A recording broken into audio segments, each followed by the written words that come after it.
ఇక మరి ఏ పేపర్లలో ఏం రాసుకొచ్చిరో ఏం కథో ఆర్చుకుందాం తోచిపోకుండా. ముందుగా మహాపత్రిక ఏలేటి ఏవో శరానికి వచ్చిండు ఏమంటుండు, రైతుల ప్రాణాలంటే ప్రభుత్వానికి లెక్కలేదా, కొనుగోలు కేంద్రాల వద్ద రైతు చనిపోతే పరిహారం ఏది, బీఆర్ఎస్ పాలనలో సివిల్ సప్లై అవినీతిపై చర్యలేవి, బీజేఎల్పీ నేత మహేశ్వర్ రెడ్డి.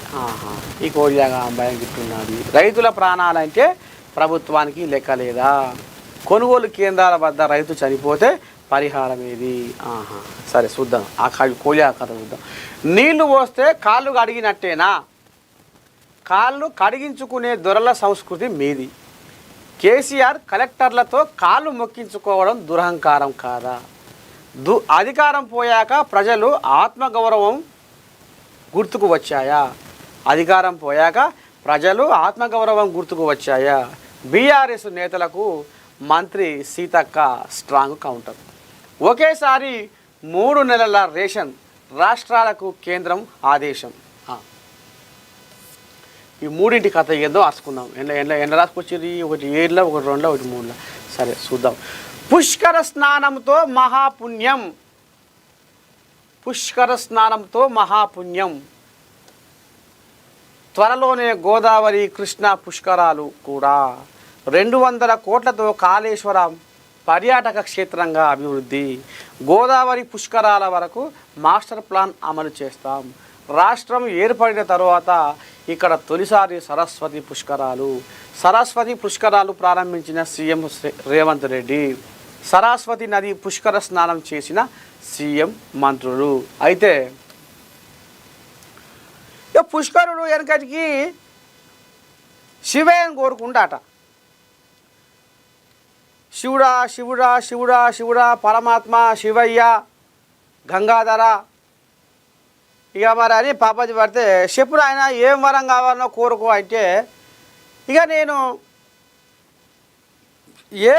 ఏ నదిని తాకినా అది పవిత్రం కావాలి, అందులో ఈ జనాలు స్నానం ఆచరిస్తే జలకాలు ఆడితే వాళ్లకు వెన్నంటి ఉన్న రోగాలు మటుమయమైపోవాలి, వాళ్ళకు దోషాలు తొలగిపోవాలి, వాళ్ళ పాపాలు కడిగేసుకొని పోవాలి అన్నట్టుగా ఈ రకంగా వరం కోరుకుంటే తదాస్తు అని ఇక మరి ఆనాడు శివయ్య ఇక పుష్కరునికి వరం అందిస్తే ఇక అదే ఇప్పుడు పుష్కరాలుగా మారి ఇక ఇప్పుడు ఈ పుష్కరాలల్లో మునిగి తేలితే మనం ఏ పాపం చేసినా అది తొలగిపోతుంది అనేది ఇక ఇప్పుడు బిర్రగా పట్టుకొని ఉంది జనాల గుండెల. అందుకనే పుష్కర స్థానంతో మహాపుణ్యం వస్తుంది. ఈ పుష్కరంలో మునిగితే ఇక మరి మనం పుణ్యం చేసిన వాళ్ళం అవుతాము, పుణ్యాలు కలుగుతాయి అన్నట్టుగా ఇక మరి సర్కారు మొదలుపెట్టింది. ఇక మరి ఇక రేవంత్ రెడ్డి ముఖ్యమంత్రి మంత్రులు వాళ్ళు వీళ్ళు గుమ్మా జాకాయ గుంపు కట్టుకొని పోయిర్రు. ఇక మరి నిన్న మొత్తానికైతే ఇక జలకం ఆడిర్రు. ఇక మరి రేపటి సంది ఇక ఇటు తెలంగాణ, అటు కర్ణాటక, ఇటు మహారాష్ట్ర మరి ఎంతమంది జనాలు వస్తారో ఏం కొంత చూద్దాం. మొత్తానికైతే పుష్కర స్నానంతో మహాపుణ్యం అనేది ఇక మరి ఇక్కడ తగిన ఏర్పాట్లు ఎట్లా ఉన్నాయి, ఏంది ఏం కథ అనేది కూడా మనం చూద్దాం ముందు.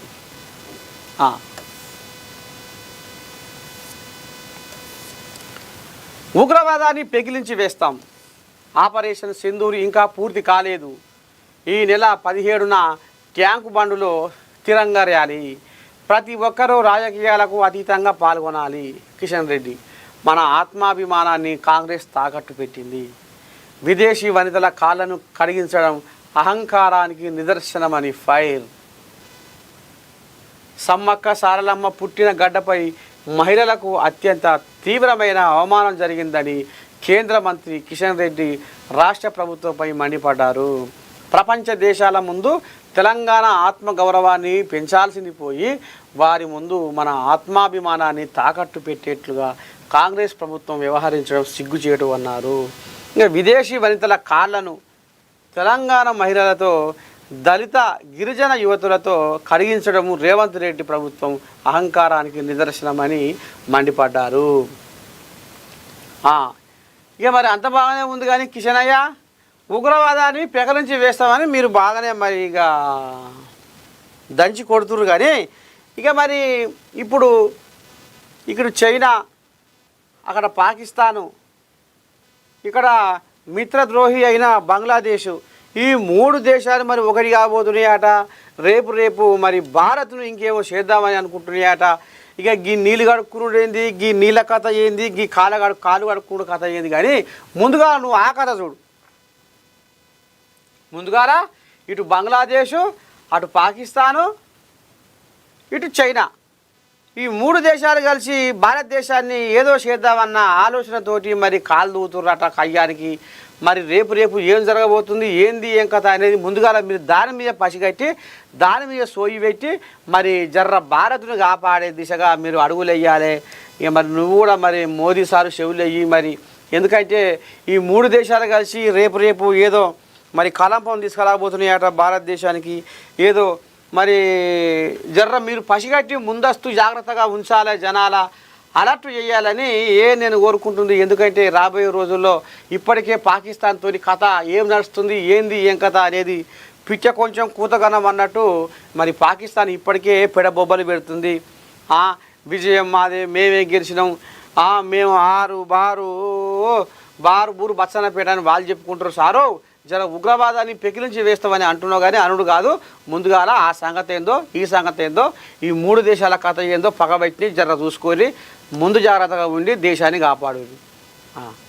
టార్గెట్ చేసి వేధిస్తున్న హైడ్రా అధికారులు.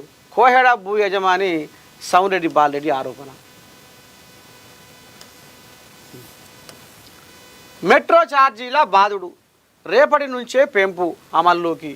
మొదటి 2 స్టాపులకు ₹12, గరిష్ట టికెట్ ధర 75 పెంచుతూ నిర్ణయం. ఇక ఇంతింత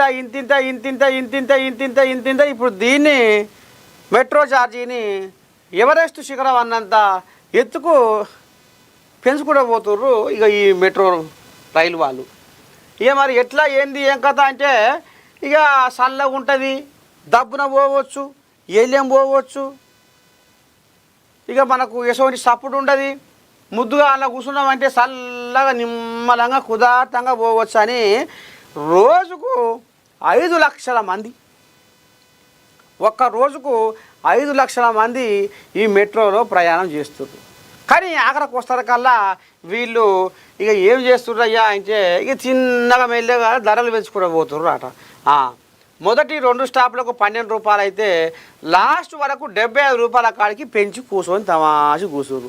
ఇక మరి ఇది ఇప్పుడు ఇక ఈ మెట్రో ఛార్జీలు ఈ రకంగా పెంచుకుంటూ పోతుంటే జనాల దృష్టికి వచ్చి నీ మెట్రో చదవకుండా ఇక మెట్రోకి ఏం పోతాం, అయినా మనం ఆడోళ్ళం, మనకు ఆధార కార్డు ఉంటే బస్సులలో పిరిగా పోవచ్చు.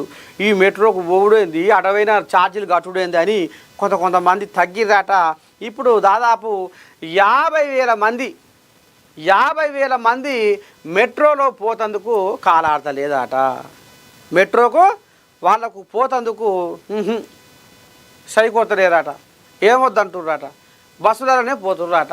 అంటే మరి ఇప్పటికే 50,000 మంది తగ్గిర్రు మెట్రోలో పోతానికి. అంటే ఇంకింత ధర పెంచుకొని కూర్చుర్రు ఈ మెట్రో రైలు. మరి ఎట్లా ఏంది ఏం కథ అంటే ఇంకా రేపటి సంది ఇంకెంతమంది తగ్గుతారు ప్రయాణికులు. 5 లక్షల రోజుకు 5 లక్షల మంది ప్రయాణించే మెట్రో రైళ్ళల్లో 50,000 మంది తగ్గిపోయారు. మళ్ళీ ఇప్పుడు నిన్నయాల మళ్ళీ రేట్లు పెంచుకోరు. ఇక మళ్ళీ రేపు ఇంకెంతమంది తగ్గుతారో ఏం కదో చూద్దాం ముందర పోయించి. యాదాద్రీశుని సన్నిధిలో యాదాద్రి పోచంపల్లి సందర్శించిన అందాల భామలు. సంప్రదాయ వస్త్రధారణతో ఆలయాల సందర్శన. అఖండ దీపారాధన మండపంలో జ్యోతి ప్రజ్వలన కార్యక్రమానికి హాజరు. పోచంపల్లిని సందర్శించిన 25 ఆఫ్రికా దేశాల పోటీదారులు. హిక్కత్ చీరల అందాలకు మిస్ కంటెస్టెంట్స్ ఫిదా.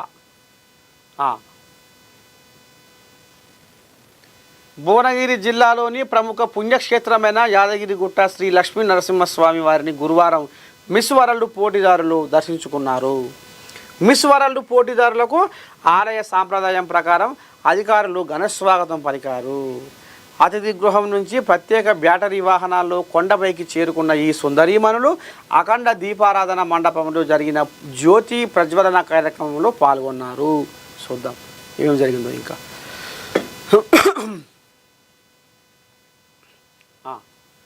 తెలంగాణ సంస్కృతిని ప్రతిబింబించే కోలాట ప్రత్యేక ఆకర్షణగా నిలిచింది. ఇక ఈ సుందరీమణులకు మన తెలంగాణ ఆడబిడ్డలు కోలాటంతో ఆటలతోటి పాటలతోటి ఇక కోలాటంలో వాళ్ళు రకరకాల మరి డ్యాన్సులు చేసుకుంటా ఇక గిట్ల వీళ్ళకు కోలలు కొట్టుకుంటా స్వాగతం పలికిరాట నిన్న. ఇక కృష్ణశిలతో నిర్మితమైన యాదగిరిగుట్ట శ్రీ లక్ష్మీ నరసింహస్వామి ఆలయ విశిష్టతను ప్రపంచ సుందరీమణులకు వివరించారు. ఈ కార్యక్రమంలో ప్రభుత్వ విప్ బీర్లా ఐలయ్య కుటుంబ సభ్యులు, జిల్లా అదనపు కలెక్టర్ వీరారెడ్డి, ఆర్డీఓ కృష్ణారెడ్డి, ఆలయ సహాయక కార్యనిర్వహణాధికారి భాస్కర్ తదితరులు పాల్గొన్నారు.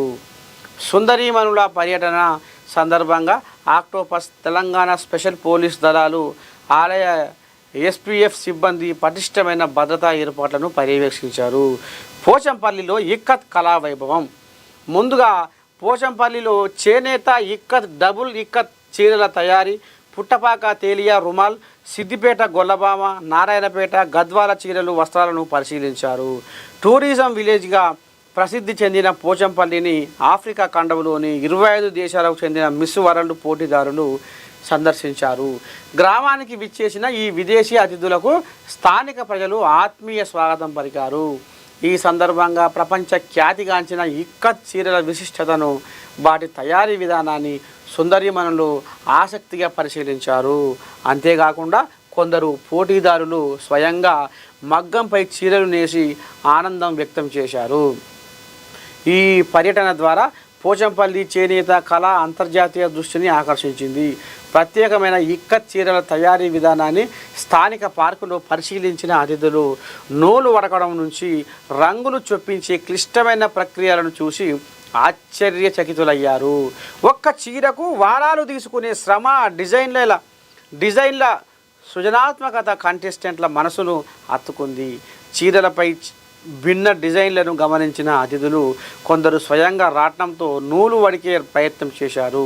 ఈ కార్యక్రమంలో జిల్లా collector M Hanumantharao, Bhuvanagiri MLA Anil Kumar Reddy, Rachakonda police commissioner Sudheer Babu తదితరులు పాల్గొన్నారు.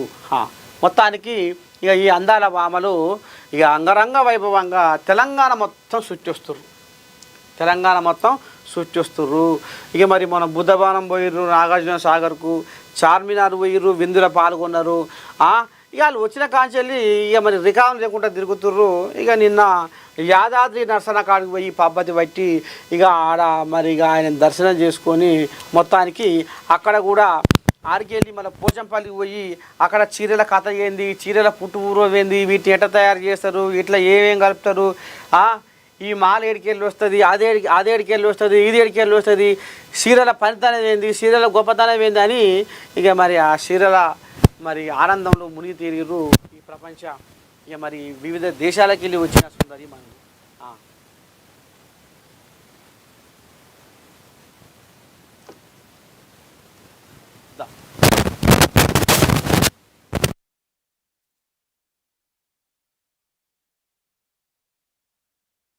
చనిపోతే పరిహారం ఏది, బీఆర్ఎస్ పాలనలో సివిల్ సప్లై అవినీతిపై చర్యలేవి, బీజేఎల్పీ నేత మహేష్ రెడ్డి.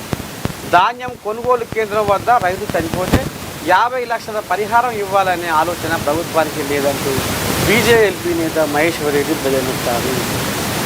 రైతుల ప్రాణాలంటే తెలంగాణ ప్రభుత్వానికి లెక్కలేదని విమర్శించారు.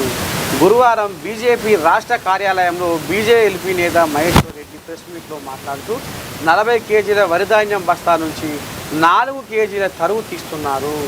13 లక్షల క్వింటాళ్ల ధాన్యం తరుగు రూపంలో అక్కదారి పడుతుంది. 6,000 కోట్ల రూపాయల తరుగు రూపంలో రైతుల నుంచే కొట్టిస్తున్నారు. ఇది ఎవరి ఖాతాల్లో చేరుతుంది? బ్లాక్ లిస్టులు పెట్టి రైస్ మిల్లులు ఎన్ని, బ్లాక్ లిస్టులో పెట్టిన రైస్ మిల్లులు ఎన్ని, బ్లాక్ లిస్టులో పెట్టిన రైస్ మిల్లులకు మళ్ళీ ఎందుకు ధాన్యం పంపుతున్నారు? గతంలో ధాన్యం తీసుకొని సీఎంఆర్ ఇవ్వని మిల్లులకు ఎలాంటి చర్యలు తీసుకున్నారు? ధాన్యం కొనుగోలులో జరుగుతున్న అక్రమాలపై రాష్ట్ర ప్రభుత్వం సిబిఐతో దర్యాప్తు చేయించాలి. బీఆర్ఎస్ పాలనలో సివిల్ సప్లై శాఖలో అవినీతి జరిగిందని ఆరోపించిన రేవంత్, ఉత్తమ్ ఎందుకోసం విచారణ చేయడం లేదు అని మహేశ్వర్ రెడ్డి ప్రశ్నించారు. ఈ కథ ఇట్లా ఉన్నది. సరే చూద్దాం. ఒకసారి మరి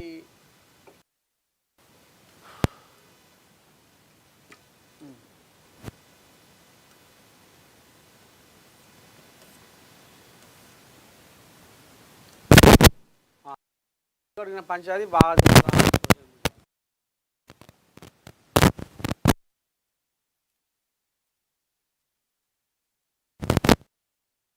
స్కామ్, ముమ్మాటికి అవినీతి, నమ్మక ద్రోహమే. సీఎం రేవంత్ రెడ్డికి కోర్టు శిక్షలు తప్పవు.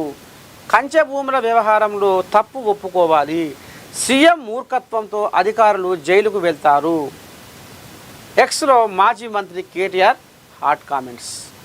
సుప్రీంకోర్టు కంచె గచ్చిబౌలి భూములపై విచారణ సందర్భంగా అధికారులపై ఆగ్రహం వ్యక్తం చేస్తూ చేసిన వ్యాఖ్యలపై గురువారం ఎక్స్ వేదికగా మాజీ మంత్రి బీఆర్ఎస్ వర్కింగ్ ప్రెసిడెంట్ కేటీఆర్ స్పందించారు. వందల బుల్డోజర్లతో ధ్వంసం చేసిన కంచె గచ్చిబౌలి అడవులను తిరిగి పునరుద్ధరించాలని, లేకుంటే సీఎం రేవంత్ రెడ్డికి కోర్టు శిక్షలు తప్పవు అని హెచ్చరించారు.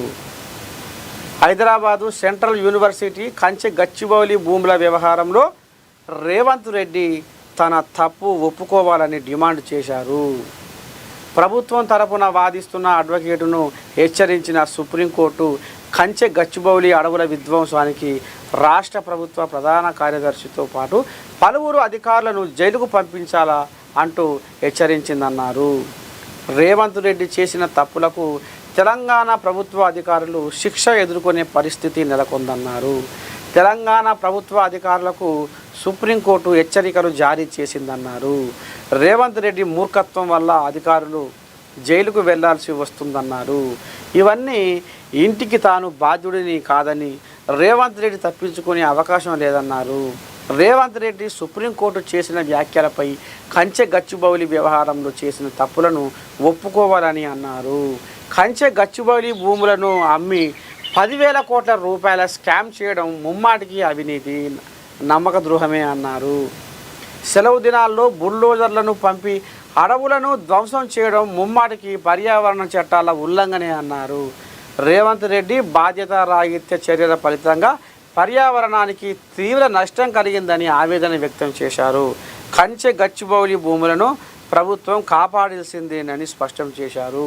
ఇప్పటికైనా రేవంత్ రెడ్డి తాను సృష్టించిన విధ్వంసానికి, తన బాధ్యత రాహిత్యానికి చేసిన 10,000 కోట్ల స్కామ్కు బాధ్యత వహించాలని డిమాండ్ చేశారు. మరి వీళ్ళు సుఖం పూసలేనా? ఇది వరంగల్లో ఎరకతుర్తిలో సభ పెడితే ఈయనదే పోటువా. ఇక ఈయన యువరాజు వస్తుండు, పట్టాభిషేకం కట్టబోతున్నా అన్నట్టుగా కేసీరావు పరోక్షంగా చెప్పుకున్న ముచ్చట ఇది. ఇక రేపో మాకు మీకు లీడరు నా కాళ్ళ దగ్గర మెత్తబడుతున్నాయి, ఇక మీకు రేపో మాపో కారు స్టీరింగ్ తిప్పే మునగాడు ఇక ఈయనే అన్నట్టుగా ఇక ఇటు ఓ పక్క అయ్య పోటువా, ఓ పక్క ఇక ఈయన పోటువా పెట్టుకొని సభ పెట్టుకురు. అందులో మాట్లాడింది ఏకలింగం ఒకటే, ఎవరైనా కేసీరావే మాట్లాడిండు. ఇక ఇంట్లో అప్పటికే జనాలకు అర్థమైపోయింది, ఓహో ఇది కేటీ రావుని కోసం పెట్టుకున్న సభ. మరి ఈ సభలో ఏమైనా ఉద్దారకం జరిగిందా? ఓ అమ్మా, ఇక మరి ఏడంగా పడితే ఆడంగా చెట్లు, కాలువలు, మన్ను మశాడం ఆగమాగం జగన్నాథం చేసి వీళ్ళ స్వార్థ రాజకీయం కోసము రైతన్నల పంట పొలాలలో ఉన్న చెట్లను కూడా పగ్గం పాడు చేసిర్రాట. ఇంకా మీదంగా వాళ్ళకు పైసలు ఇస్తామని చెప్పిర్రాట. అయ్యో మా చెట్లు కూడా నూకుతుర్రు, మా కాలువలు కూడా కొడుతుర్రు, మాకు నీళ్ళు రాకుండా చేస్తుర్రు, ఒకనాడు భాగవతానికి మూతి మీసాలు కొరుక్కున్నట్టుగా చేస్తుర్రు. మరి ఇదేం కథ? మీరు ఒకనాడు మీటింగ్ పెట్టుకొని అవతల పడితే మరి మేము ఏండ్ల పడంతరం ఈ భూమినే నమ్ముకొని బతకటోళ్ళం అవుతుంది. ఈ భూమి మీద చెమట తీస్తేనే మరి మాకు బతుకు తెరువాయ, మా పొట్ట నిండేదా అని రైతులు పద్ధతి పడితే ఓ మీకు ఇది ఇస్తాం, అది ఇస్తాం, పైసా ఇస్తాం, పరకాయ ఇస్తాం. చెట్లు అమాయక రైతులను ఆగం చేసి ఆ సభ కోసము వీళ్ళ రాజకీయ స్వార్థ బుద్ధి కోసము చెట్లను పగ్గం పాడు చేసిరట. 100 ఎకరాల్లో చెట్లను మొత్తం 7 కాడికి జేసీబీలు పెట్టి నేలమట్టం చేసిరట. మరి వీళ్ళు పర్యావరణాన్ని రక్షించే మొగోళ్ళు అయిరి, పర్యావరణాన్ని కాపాడే మనుషులు అయిరి, బుద్ధివంతులు అయిరి.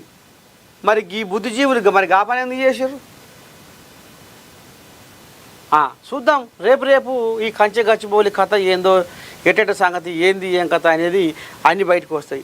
ఇక ఇప్పుడు వీళ్ళ అయాల సుప్రీంకోర్టు ఈ భూమి మాదే, ఈ భూమి సర్కారుదే అని కనుక వీళ్ళ అయాలనే ఆ తీర్పు వస్తే దీన్ని ఏడంగా దీనికి పొతం పడుతురు. రేవంత్ రెడ్డికి ఏమో దీనికి ఎట్లా ఇది చేయాలి, ఏమి ఇది చేయాలి అనేది ఆయనకు తెలియక పాపం కుడితలబడి వెళ్ళుకోవాలి ఆయన అయ్యిండు. దీన్ని ఏ రకంగా పుటం పెట్టాలి, దీన్ని ఎట్లా పొతం పెట్టాలి, మూడో కంటికి తెలియకుండా దీన్ని ఏం చేయాలో అది చేద్దురు వీళ్ళు. వీళ్ళు అయావన జరిగితే సుప్రీంకోర్టు కనుక సర్కారు భూమి అని తీర్పిస్తే ఎప్పుడో దీన్ని కథం పట్టిద్దురు. అవి గసవ ఇంటి సుఖం పూసలు. మళ్ళీ ఇప్పుడు అంటే ఇక నోటికి అన్నీ ఇక తీగరాగాలు తీసుకుంటా ఇక ఇట్లా బుడ్డ మాటలు మాట్లాడతారు. ట్రంప్ మాటను లెక్క చేయని యాపిల్ భారత్లో ప్లాంటు. సరే ఇవ్వ జ్యోతి. రాష్ట్రపతికి సుప్రీంకోర్టు గడువు విధించడమా? రాజ్యాంగంలోనే అటువంటి నిబంధన లేనప్పుడు తీర్పు ఎలా ఇస్తారు? అది ఎలా చెల్లుబాటు? 200, 201 అధికరణాల కింద గవర్నర్ రాష్ట్రపతికి బిల్లుల ఆమోదం విషయంలో అధికారాలుంటాయి. కాల పరిమితిపై రాజ్యాంగం గడువు విధించలేదు. అలాంటప్పుడు సుప్రీంకోర్టు ఎలా విధిస్తుంది? 14 ప్రశ్నలు సంధించిన రాష్ట్రపతి ద్రౌపది ముర్ము ఆర్టికల్ 143 కింద సుప్రీంకోర్టును వివరణ కోరిన రాష్ట్రపతి. రాష్ట్రాల బిల్లులు ఆమోదించే విషయంలో గవర్నర్ రాష్ట్రపతికి గడువు విధిస్తూ సుప్రీంకోర్టు ఇచ్చిన తీర్పును రాష్ట్రపతి ద్రౌపది ముర్ము ప్రశ్నించారు. శాసనసభలు ఆమోదించిన బిల్లులకు గవర్నర్లు ఆమోదం తెలపకుండా కాలయాపన చేయడం, రాష్ట్రపతి పరిశీలనలో ఉన్నవి తీవ్ర జాప్యానికి గురి కావడంపై సుప్రీంకోర్టు గత నెల 8న సంచలన తీర్పు ఇచ్చిన సంగతి తెలిసిందే. ఇలాంటి అంశాలపై 3 నెలల్లోగా నిర్ణయం తీసుకోవాలంటూ గవర్నర్తో పాటు రాష్ట్రపతికి గడువు విధించింది. ఈ తీర్పును రాష్ట్రపతి ప్రశ్నించారు. రాజ్యాంగంలో అలాంటి నిబంధన అనేది లేనప్పుడు సుప్రీంకోర్టు తీర్పు ఎలా ఇచ్చిందని, అది ఎలా చెల్లుబాటు అవుతుందని ముర్ము అడిగారు.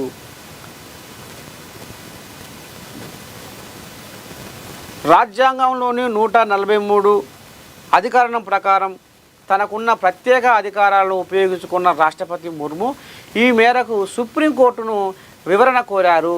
రాజ్యాంగంలోని 200 అధికరణం కింద బిల్లులకు ఆమోదం తెలపడం, నిలిపి ఉంచడం, రాష్ట్రపతి పరిశీలనకు పంపే ప్రక్రియలో గవర్నర్లకు కొన్ని అధికారాలు ఉంటాయి. అదే సమయంలో ఈ ప్రక్రియకు గడువు కూడా ఏమీ లేదు. అలాగే 201 అధికరణం ప్రకారం రాష్ట్రపతికి కూడా అధికారాలు ఉంటాయి. ఈ అధికరణంలో కూడా గడువు విధించలేదు. ఈ నేపథ్యంలోనే బిల్లుల ఆమోదానికి గవర్నర్ రాష్ట్రపతికి సుప్రీంకోర్టు గడువు విధించడంపై ముర్ము 14 ప్రశ్నలు సంధించారు. ఈ ప్రశ్నలకు సమాధానాలు ఇవ్వాలని సుప్రీంకోర్టును కోరారు. ఈ అంశంపై స్పందించేందుకు సుప్రీంకోర్టు నూతన సీజేగా బాధ్యతలు చేపట్టిన జస్టిస్ బిఆర్ గవాయ్ త్వరలోనే రాజ్యాంగ ధర్మాసనం ఏర్పాటు చేసే అవకాశం ఉంది.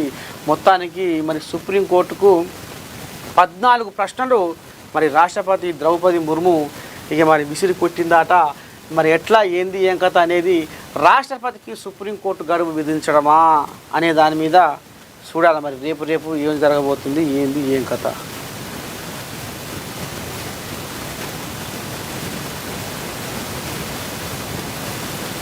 ఇదేంటి ఇది? మాకు కావలసిన ఉగ్రవాదుల చిట్టా పాక్ వద్ద ఉంది. ఉగ్రవాదంపై పాక్ చర్యలు తీసుకునేదాకా సింధు జలాల ఒప్పందం రద్దే, జైశంకర్ వెల్లడి. ఆపరేషన్ సింధూర్ ద్వారా అనుకున్న లక్ష్యాన్ని సాధించామని విదేశాంగ శాఖ మంత్రి జైశంకర్ అన్నారు. గురువారం ఆయన విలేకరులతో మాట్లాడుతూ భారత్కు అప్పగించాల్సిన ఉగ్రవాదుల చిట్టా ఇప్పటికే పాకిస్తాన్ వద్ద ఉందన్నారు. ఉగ్రవాదంపై ఆ దేశం చర్యలు తీసుకునేదాకా సింధు జలాల ఒప్పందం రద్దు కొనసాగుతుందని స్పష్టం చేశారు. దేశాల మధ్య లబ్ధి అనేది ద్వైపాక్షిక చర్చలతోనే సాధ్యమని, పాకిస్తాన్తో తమకు చర్చలంటూ ఉంటే అది పీఓకేను తిరిగి అప్పగించడంపైనే అని ప్రధాని మోదీ చెప్పిన విషయాన్ని గుర్తు చేశారు. కాల్పుల విరమణ ఒప్పందంపై మాట్లాడుతూ ఏ దేశం ఆ చర్యను కోరుకుందో అందరికీ స్పష్టంగా తెలుసునన్నారు. టీఆర్ఎఫ్ను ఉగ్ర సంస్థగా ప్రకటించాలని భారత్ యత్నం. ఆపరేషన్ సింధూర్ తర్వాత లష్కరే తాయిబా అనుబంధ గ్రూపు ది రెసిస్టెన్స్ ఫ్రంట్ను ప్రపంచ ఉగ్ర సంస్థగా ప్రకటించేలా భారత్ ఐక్యరాజ్య సమితిలో ప్రయత్నాలు చేస్తుంది. ఈ మేరకు భారత బృందం UN భద్రతా మండలి ప్యానెల్కు టీఆర్ఎఫ్ కార్యకలాపాల గురించి వివరించింది. ఆంక్షల కమిటీ పర్యవేక్షణ బృందంతో పాటు ఐరాస భాగస్వామ్య దేశాలతోనూ చర్చించింది.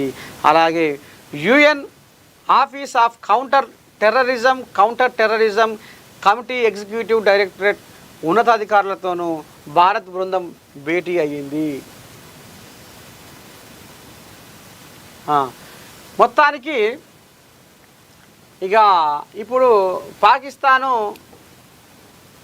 మొన్న కనుక మోదీ పంజాబ్లో మరి ఇక ఆర్మీ దగ్గరికి పోయి ఓ పక్క యుద్ధ విమానాలు, ఇంకో పక్క సుదర్శన చక్ర ఇవన్నీ దగ్గర పెట్టుకొని ఇక వాళ్ళకు ఏ రకంగా ధైర్యం ఇచ్చి వాళ్ళకి ఏ రకంగా సల్యూట్ కొట్టి, మీ ధైర్యానికి నేను సల్యూట్ కొడుతున్నా, మీరు ఈ దేశాన్ని కాపాడే మరి మీరు ప్రాణదాతలు అన్నట్టుగా మోడీ మొన్న వాళ్ళని పొగిడినట్టుగా ఇక మరి పాకిస్తాన్ ప్రధానమంత్రి కూడా ఇక మరి ఏమంటారు చూడు, బార్ బూరు బసన్నపేట అన్నట్టుగా పోయిండు. ఇక తిప్పి కొట్టి ఆడ 30 మంది లేరాట. ఇక ఆడ వచ్చిందో రాందో అదో ఇదో మాట్లాడి అవతల పడ్డాడు. ఇప్పుడు ఆఖరికి వస్తారు కల్లా ఎట్ట చేయాలి ఏం చేయాలని ఇప్పుడు కుర్చీలో పడగలుకోలే. మాకు నీళ్ళు ఇప్పటికీ ఆగమాగం జగన్నాథం అవుతుంది. ఎట్ట చేయాలి ఏం చేయాలి. ఇక ఇప్పుడు పాకిస్తాన్ దేశంలో ఉన్న జనాలు మర్రపడుతురు ఆయన మీదకి. ఈయన ఘోరంగాల ఈడు ఉచితార్థంగా లేదో కయ్యం కొనుక్కొని మాకు ఇలా ఏం సకదనం పంట పొలాలు లేనిపోయి తాగుదామంటే నీళ్ళు లేవు. ఇలా అరొక్కదానికి నీళ్ళు అవసరం పడేదా, ఇలా నీళ్ళు రాకుండా చేసి ఇలా ఏంది పంచాయతీ తీట పంచాయతీ అన్నట్టుగా ఆ జనాలు కూడా మర్రపడుతుర్రాట. ఇక మరి మొత్తానికైతే మన దేశ పౌరులు మాకు మీ పాకిస్తాన్లో ఉన్న ఎవరైతే ఉగ్రవాదులు ఉన్నారో వాళ్ళని మాకు ఒప్పచెప్తే కొంతమంది చచ్చిపోగా ఇంకా కొంతమంది తప్పించుకొని తిరుగుతుర్రు. వాళ్ళను మాకు ఒప్పచెప్తేనే ఈ సింధు జలాల ఈ ఒప్పందం సంగతి ఏందో, ఈ కథ మతలవి ఏందో అప్పుడు ఒక కొలిక్కి వస్తుంది. అంతవరదాకా మేము ఈ సింధు జలాలని ఒక సుక్క కూడా జారనీయం అన్నట్టుగా ఇక మరి మన దేశ పౌరులు చెప్తుర్రు. చూడాలి మరి ఇప్పటికీ ఆయనకు ఇక ఓ దిక్కుగా లాగు తడుస్తుంది పాకిస్తాన్కి. ఇక ఇటు ఈ పోరు అటు ఆ పోరు, మొత్తానికి ఈ 2 పోర్లతోటి అటు ఊరోళ్ళ దేశ పొల్ల పోరు అవుతుంది, ఇక్కడ భారత్ పోరు అవుతుంది. ఇదేంది భారత్ సూపర్ ఆఫర్, అమెరికా సరుకులపై సుంకాలు ఎత్తేస్తానని ముందుకొచ్చింది. ట్రంప్ మరో సంచలన ప్రకటన. అమెరికాకు చెందిన సరుకులపై అన్ని రకాల సుంకాలను ఉపసంహరించుకోవడానికి సిద్ధంగా ఉన్నట్లు భారత్ తమకు తెలిపిందని అమెరికా అధ్యక్షుడు డొనాల్డ్ ట్రంప్ మరో బాంబు పేల్చారు. ఖతార్ పర్యటనలో ఉన్న ట్రంప్ ఆ దేశ రాజధాని దోహాలో గురువారం జరిగిన ఓ వాణిజ్య సదస్సులో పాల్గొన్నారు. ఈ సందర్భంగా మాట్లాడుతూ ఈ సంచలన ప్రకటన చేశారు. ఎటువంటి సుంకాలు లేని ఒప్పందానికి సిద్ధంగా ఉన్నట్టు భారత్ నుంచి ప్రతిపాదన వచ్చిందన్నారు.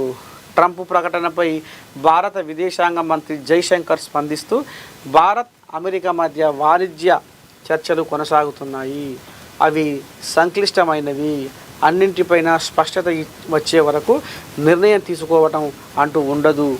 ఏ వాణిజ్య ఒప్పందమైనా ఇరు దేశాలకు లబ్ధి చేకూర్చాలి, దీనిపై ముందే తీర్పులు ప్రకటించేయటం అపరిపక్వత అవుతుంది అని పేర్కొన్నారు. కాగా భారత్ సుంకాలు వేయబోనని చెప్పిందన్న ట్రంప్ ప్రకటనపై కాంగ్రెస్ ప్రధాన కార్యదర్శి జైరాం రమేష్ ఎక్స్లో పలు ప్రశ్నలు సంధించారు. ఏందది?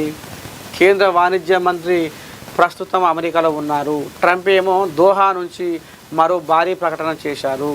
ప్రధానమంత్రి ఈ వ్యవహారంపై ఏం మాట్లాడడం లేదు. ఇంతకు ఆయన దేనికి అంగీకరించారు? ఆపరేషన్ సింధూరు నిలిపివేతకు ట్రంప్ ప్రకటనకు మధ్య ఏమైనా సంబంధం ఉందా? వస్తుంది బయటికి. ఇంతకు ఆయన దేనికి అంగీకరించారు? ఆపరేషన్ సింధూర్ నిలిపివేతకు ట్రంప్ ప్రకటనకు మధ్య ఏమైనా సంబంధం ఉందా అని పేర్కొన్నారు. మరోవైపు అమెరికాతో వాణిజ్య ఒప్పందం ఖరారు కోసం చర్చలు జరిపేందుకు కేంద్రం వాణిజ్య మంత్రి పీయూష్ గోయల్ ప్రస్తుతం అమెరికాలో ఉన్నారు.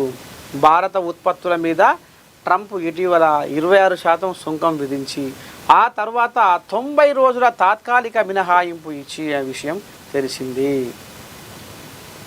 ఈ గడువు ముగియక ముందే ఇరు దేశాల వాణిజ్య ఒప్పందాన్ని ఒక కొలిక్కి తీసుకురావాలని భారత్ ప్రయత్నిస్తుందని సంబంధిత వర్గాలు తెలిపాయి. అమెరికాలో ఐఫోన్ ప్లాంట్ను పెట్టండి. దోహా వాణిజ్య సదస్సులో ట్రంప్ మరో వివాదాస్పద ప్రకటన చేశారు.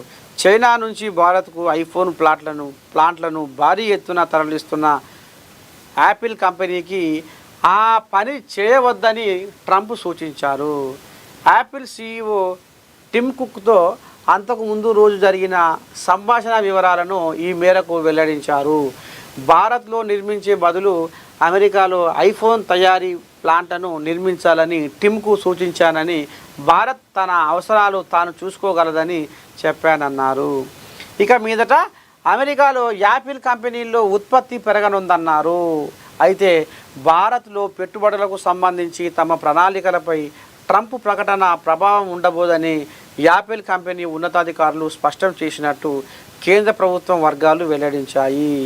కాగా భారత్ పాకుల మధ్య యుద్ధాన్ని తానే ఆపినట్లుగా పలుమార్లు చెప్పుకున్న ట్రంప్ తాజాగా కాస్త తగ్గారు. ఇరు దేశాల సమస్యను తానే మొత్తంగా పరిష్కరించకపోయినా పరిష్కరించేందుకు సాయపడ్డానని తెలిపారు. ఇక ఇది కథ. చలో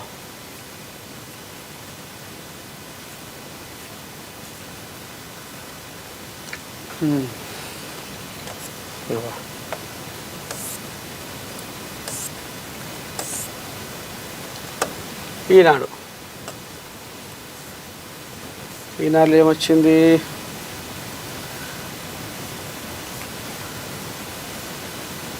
ఈడ ఇదే కథ ఉంది. ఆడ పుష్కరాలు, ఈడ రాష్ట్రపతి.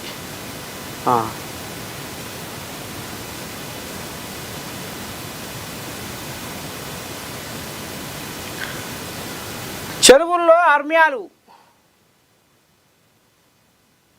386 ఎకరాల కబ్జా, వాటిలో భారీ ఎత్తున నిర్మాణాలు.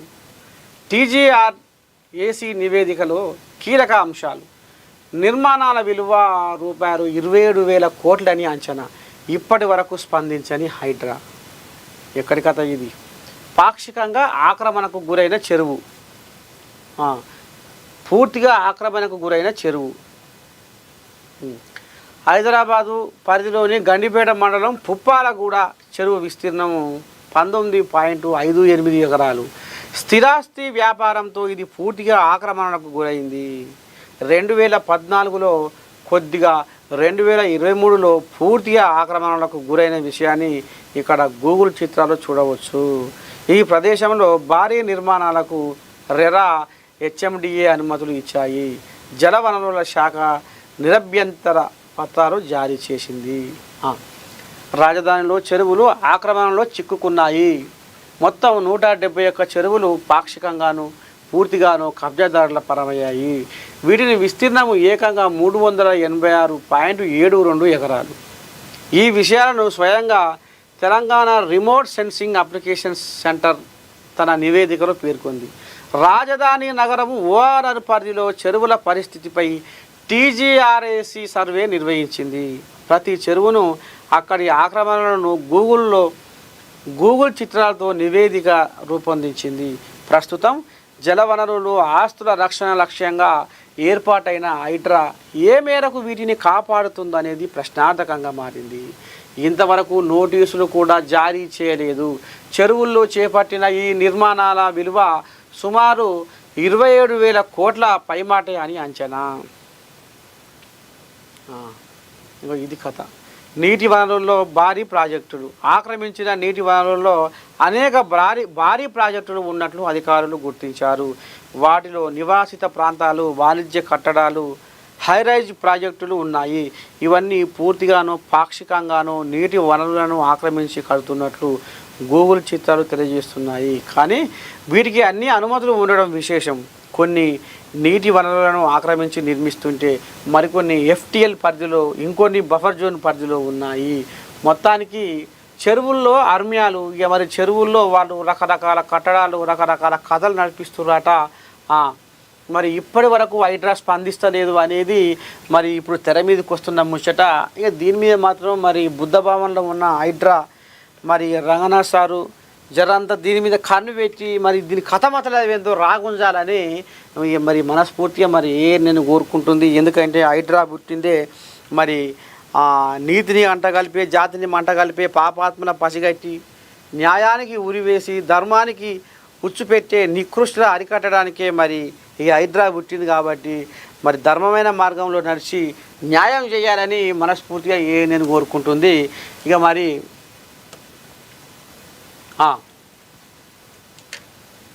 ఇవాళ మన మార్నింగ్ న్యూస్ విత్ నర్సయ్య తాత వార్తలకు సెలవు. రేపు పొద్దుగాల మళ్ళా కలుసుకుందాం. అంతవరదాకా మీరు ఏం చేయాలి, చూస్తూనే ఉండాలి మన ఏఎన్ఎన్. ఉంటా. నమస్తే.